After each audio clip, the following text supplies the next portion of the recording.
Hello guys, good morning. Team EK Jonard here.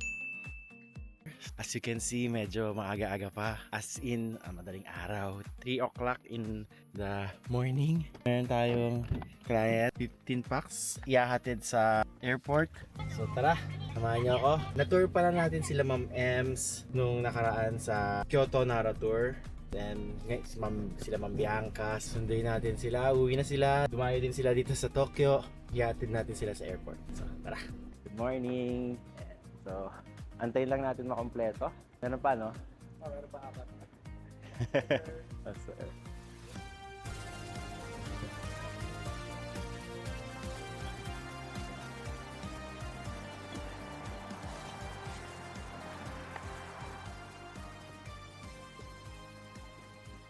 may na pwedeng pagplastikan Oo, nito. paparap ko pa. Kasi mabutas or butasin, hindi natin sure. Usually, gaganyan din po kami ng kahon ganyan. pag umuwi. Ganyan din yung Opo. size. Anong usually sila sa kanya? Cebu pa. Cebu pa.